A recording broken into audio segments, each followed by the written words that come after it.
What a show we have planned for you. Welcome to MLB Central, the virtual edition. Thrilled to have you with us with Robert Flores and Mark DeRosa. I'm Lauren Shahadi, and we couldn't be more excited to welcome in the Iron Man himself, Cal Ripken Jr. Good morning to you, Cal. Thanks for being with us. Good morning, Lauren. How you guys doing? Doing good. We're wonderful, and even better now because I'm obsessed with you. I happened to notice that yesterday, Cal, you joined Twitter. Number one, you had a gazillion followers in 1 minute. Number two, you're only following 8 people or organizations. It has to stay that way, right? No matter how tempting. I think that's the idea, yeah. I don't know exactly why. I know Jay Billis doesn't have any follower, or he doesn't follow anybody, right? That's yeah. And I don't really understand the logic to how all this works. I had to get verified, and so now I had to prove that it's me. And my handle is at Cal Ripken Jr, which I'm getting used to that verbiage. But I've always wanted to jump in a little bit, but I always thought you had to have more of an outgoing personality to do well in that. But this cause came up, and I thought it was a great way or a great reason to jump in to help other people. But I'm embracing it, and I look forward to seeing how well I can do. Yeah, Cal, you mentioned the charity, and that is in part why you're jumping into Twitter. Tell us a little bit more about your foundation and the charity and the cause that it's helping. Yeah, I think you guys know, I mean, we have a very successful foundation, a national foundation in the name of my dad, Billy's dad too, by the way, Cal Ripken Sr. Foundation. We started the foundation to utilize dad's skill at reaching out to kids, kids that didn't have all the same advantages. And basically we concentrate on programs and building fields, safe places in these tough neighborhoods for them to have outdoor classrooms, so to speak. We call them youth development parks. But because of what's happened now, you know, we are able to shift our focus and put it on food insecurity, because many of the communities that we serve, the biggest issue right now is food. And so we partnered with Feeding America. We put in $100 grand. Our partners, let me see, Ollie's Bargain Outlets, Kevin Harvick Foundation, they kicked in another $150,000. Niagara Water, they kicked in money. So we have a really good start to go. But I just want to encourage, and I want to use the social media platform to encourage other people to help those in need. And if you understand, $1 given is 10 meals distributed through Feeding America. So $5, $10 can go a long way in helping these kids. And so I just wanted to use the medium to see if we can get more people involved and to help at this time. Cal, obviously I'm not shocked that you're diving in feet first and helping people during this time. I can think back to like my first spring training in the minor leagues in 1997 in West Palm Beach, watching you play, and then watching you, I showered, extra hit, did all my work, came back out, and you were still signing autographs for people. Where did that come from, that I'm going to give everybody 15, 30 seconds? Because that's not normal for everybody. No, actually I was working on my all-star votes. No, the real reason is I do look at myself, and you know, from a personality profile, I am an introvert, and so I always use the autograph to communicate, to talk to people, and I always felt lucky that I was down on the field fulfilling a dream. There were a lot of people in the stands that wish they could switch places with me, and so it was my way of bringing them down on the field. And once you start doing it, once you see a kid's face light up just by signing your name, and to see the excitement generated by that kid, you want to do it more and more. And spring training was the perfect time. If you establish yourself and you know you're going to make a team, because Billy will make an argument that he was the 24th or 25th player competing for that last spot on the team and part of his career. But if you've established and you use spring training to get ready for the season, there's no pressure. The season hasn't started yet. The fans are close. It's the perfect time to actually do that. And I really look forward to doing it. At first I did it, you know, because I thought it was an obligation as a player. But really quickly, it became a selfish act for me, is that I enjoyed that sort of interaction, and I enjoyed making people happy that way. Cal, you said you were fulfilling a dream. I saw a picture of you yesterday watching 21-31 with your pup. We all know where we were at that moment. When you're watching it, of yourself, what's the one moment, the memory that comes to your mind? So I took the time. I was watching it with my wife, Laura, and we have a pup. We live in Annapolis now. And I was sitting around and I realized that I haven't sat down and watched it from start to end before. And there were times when I was channel surfing and I'd see it.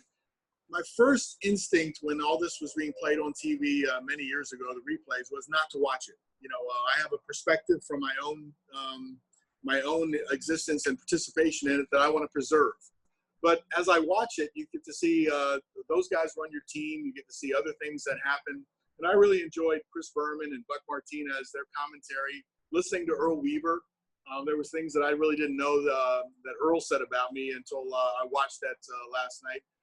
So in some ways, we were also young. I was really happy because I looked pretty skinny in that time frame. But Chris Berman looked really young. Buck Martinez, looked like he had just got finished catching, and he was in the broadcast booth. So it was 25 years ago. In some ways, it seems like another lifetime, but in some ways, it seems like it's yesterday. So I really enjoyed doing that. My pup is sitting here right with me. He got a lot of attention on social media, so I'm going to have to make him a star today sometime. Cal, I got to be honest with you. Lauren said it perfectly. Everyone knows where they were. I was laying on my couch in college, feet up, watching you break the record. Like, you inspired me, man. Like, I'm 6'1", shortstop. I'm like, this is what I want to do with the rest of my life, is be some second-rate version of Cal Ripken. I don't know about that. I mean, we all remember how we feel about watching players when we're at that point where we think we can be a big leaguer. I mean, I felt that way about Brooks Robinson. I tried to be Brooks Robinson. I tried to barehand plays. I tried to dive. I tried to move like Brooksy because, he was my idol. I remember watching Reggie Jackson. He came over to the Orioles for that brief period of time, and I was still in high school. And I got a chance to interact with Reggie. And in my rookie year, when I was struggling terribly, I was 3 for 5 opening day, which I thought I made it. Then I was 4 for my next 63. Ooh. So I was 7 for 68, hitting a .128. And Reggie Jackson comes up to me at third base and calls me over. And he said, Cal, you've done it in every classification. This is just the next step. Be yourself. Just go out and play. Don't worry about being sent down. You've already proved that you can play. And so he gave me enough of a boost that I got 2 hits that day, and then I hit a home run the next day, and then I was off to the races. Oh, that's a great story. Everyone knows, Cal, your consecutive game streak at 2,632 games. It is a mark that will probably stand the test of time. Probably.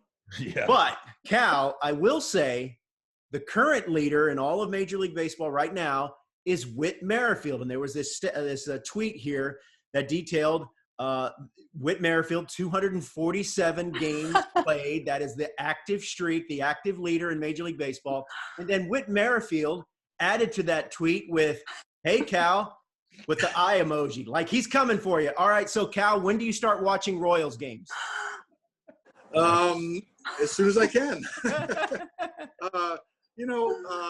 I'd love to talk to people that have played a number of games or a season or two playing it, because there's a perspective that you get by doing it. There's a personal sense of accomplishment. Grady Anderson and B.J. Surhoff, I believe, pushed themselves to play every game when they were teammates of mine. And I believe that it was their best years of their career. And so I think when you push yourself and you get through those injuries and you mentally you get over the hump, I think that's the hardest part. And I had a chance also to talk to Sashio Kitogasa, the Iron Man of Japan, who played in 2,215 games. Now, we had to speak through an interpreter, so some of that was a little bit lost in translation.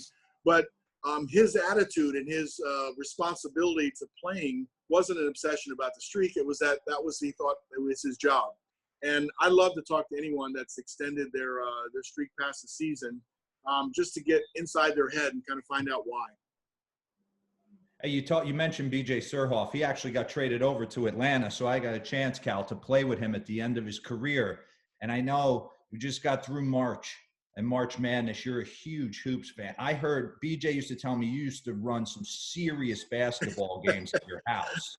Is it, you got any stories, anybody better than you thought, a former player that you can kind of give us some dirt on?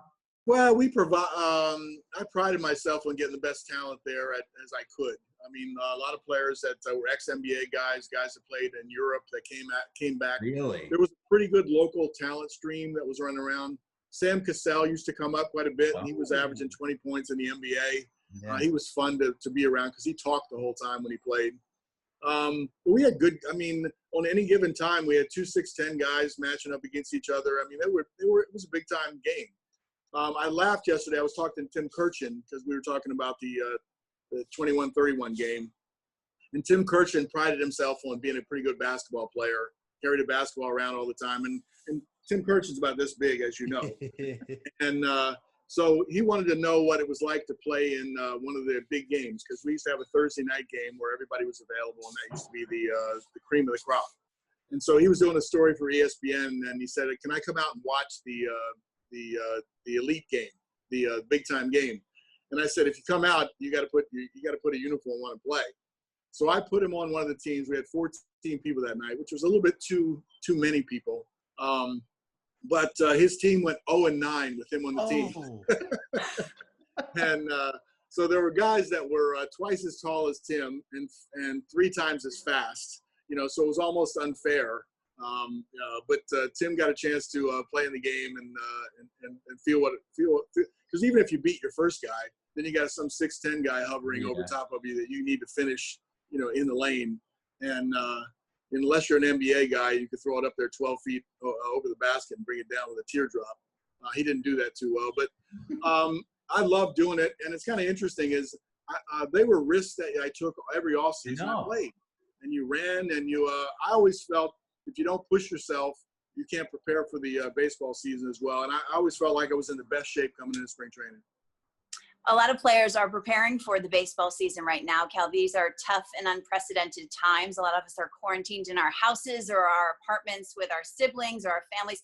If you, because we're good friends with your brother Bill, if you were quarantined with Billy for a month's time, what would that look like? I don't know. We'd probably revert back to when we slept in the same room, and then we would stay up making up stuff, or Billy making fun of people and me jumping in and, when I could. But, you know, I'd actually like that. You know, we were very close, and then we became teammates, and you spend all that time. He lived with me for one off season when I was in the big leagues. He was in the minor leagues. He came and lived in my townhouse at the time. And you know, you connect at a certain level like you did when you were a kid. So once you go your separate directions and have your own families, you don't connect as much. So I actually would look forward to that, just to reconnect. And I always enjoy talking about anything with Billy. Oh, that's great. That's great. That's a really nice sentiment. And it's kind of unexpected because, as Lauren said, we all know Bill very well. Anyone say that they would love to be quarantined with Bill, it's quite shocking, Cal. I'm not going to lie to you, but it's a very... Billy puts up a front. Billy puts up a front. You got to get past the front. I know he does. 100%. Definitely You're right. does. You are so right about that. Cal, thank you so much for joining us. Congratulations on joining Twitter. I think you're going to find Twitter to be a very warm, forgiving place, like a giant trust tree. But you're definitely doing it for a good cause. Twitter handle is @Cal Ripken Jr. He's doing it for a good cause, so be sure to check that out. Hey, and we want to remind you on MLB Network on Wednesday, guys, it's Walk-Off Wednesday, so all throughout the day on MLB Network, you can turn it on and watch some of the memorable walk-off games in MLB history. And one more thing, I'm going to be playing Josh Hader of the Milwaukee Brewers and MLB The Show on our MLB Network Twitch handle. That is twitch.tv/MLB Network. So I will see you guys there. And Mark, Lauren, Cal, thanks for joining us. So thanks for being all of us together. This is great. Let's just all hug one another electronically, whatever. There you go. Cal, thanks for being with us. Yeah. Oh, my pleasure. He's doing it. He's doing it. Thanks, Look at that. All right, guys. We'll see you. Take care. Stay safe.